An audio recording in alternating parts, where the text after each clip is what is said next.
Hello, boys and girls. This is Science Elvis again. Um, this quarantine is really getting me down. I mean, my hair's just getting worse and worse every day. I don't know what to do about it. I've never gone this long without a haircut before.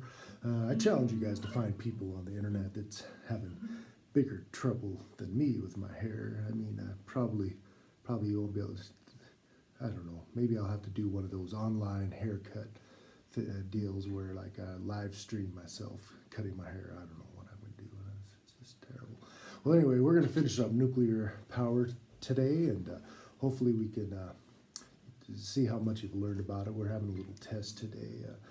In a nuclear reactor, there's a couple of ways that they use to split atoms, and how do you get an atom to split apart? There's two ways. The first way, you have to get a really, really tiny pair of scissors.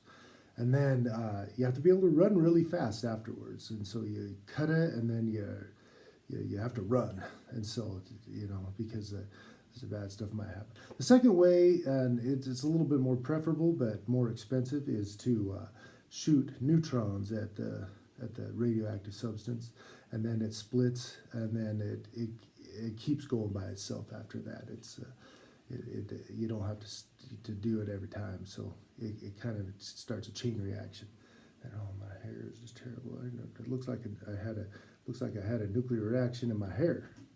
So that's what it is. Well, anyway, today's lesson, like I said, we're doing a little test today, and you get to look at some websites and make a slideshow and show how much you've learned about nuclear power, maybe learn a little bit extra. But you use Wikipedia, and I know a lot of teachers don't like you to use Wikipedia, but Science Elvis and Mr. Thomas both think it's okay. Because they have to cite all their sources at the bottom. That's why I like it so much. You can always go to those sources and check out and make sure the information's accurate. That's my suggestion there. They're starting a project in Utah called the Blue Castle Project, and it's down in Green River, near Green River, and they've already proved it. But they have a website that I want you to look at, and they tell you all the good things about nuclear power. There's some places that some organizations that don't like nuclear power too as well, because it's a little bit dangerous. It could be dangerous for a couple of reasons. Disposing the waste products could be dangerous. Also, if there was a nuclear meltdown, that would also be a problem. So you weigh all the pros and cons about it, and then decide for yourself whether you think we should build more or less nuclear power plants there. Here's a postcard from Mr. Thomas again. It says, "Dear Science Elvis, tell your kids good job guessing where I was again. Turns out I was at a place in France where the alligators dance. But one wouldn't dance, so I kicked him in the pants." That's just ridiculous. Whoever heard of an alligator that wears pants? I suppose I'll have to find a new country to go to now. I've left some more assignments for next week, but I'm getting ready to go to the new country.